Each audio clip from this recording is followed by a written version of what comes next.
Who doesn't want free money? It sounds good in principle, but if all it does is drive up the cost of goods and services even further, it might end up costing you more than the money you receive, supposedly for free.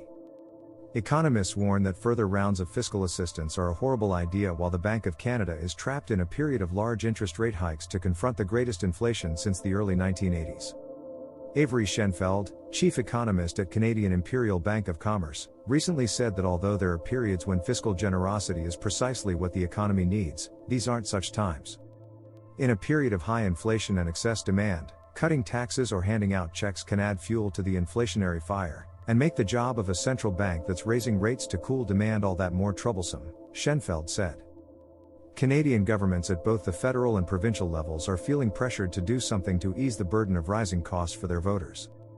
There has been some cost inflation for governments, but they have fared even better on the revenue side, giving the appearance that they can afford to increase tax cuts. As the Liberals get together to plot out their legislative agenda, it seems that this is at least a topic of debate. Several states and provinces have already taken this step.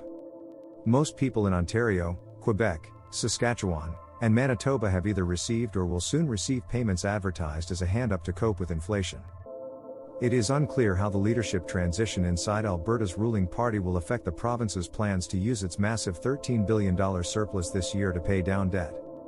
Since most of the provinces that opted for giveaways were gearing up for elections, it's clear that they were appealing to voters who were moaning about inflation. However, unless they are very targeted to help just those who are struggling to put food on the table, or better yet, paid by offsetting expenditure cutbacks elsewhere, they add to the inflation pressure in the economy by boosting spending power.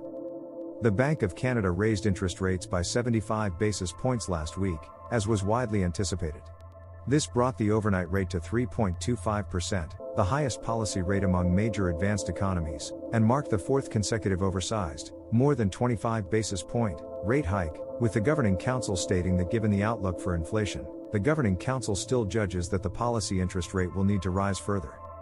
When the Bank of Canada is fighting inflation, the central bank's work becomes more difficult, raising the likelihood of a harsh landing if the BOC deploys future rounds of stimulus checks. Money sent out as an inflation support measure is, by definition, inflationary, even if some families have an extreme need for assistance right now. Economists' warnings about the risks of further rounds of cash transfers are warranted, since doing so might spark even greater inflation. Perhaps politicians should hold off on stimmy checks until the next economic slump. Politicians' plans to pump more cash into the economy to ostensibly combat inflation are, frankly, laughable. Demand destruction is painful, but often necessary. An economy sometimes needs the opposite of stimulation, it just needs to be left alone and let a lack of demand temper the flames of inflation. What do you think? Does your country need more stimmy checks? Or maybe you think we need demand destruction more than stimulating the economy? Let us know in the comments below. We make daily videos on events that affect your money and future, so if you enjoyed this one, please think about liking or subscribing. See you all in the next one.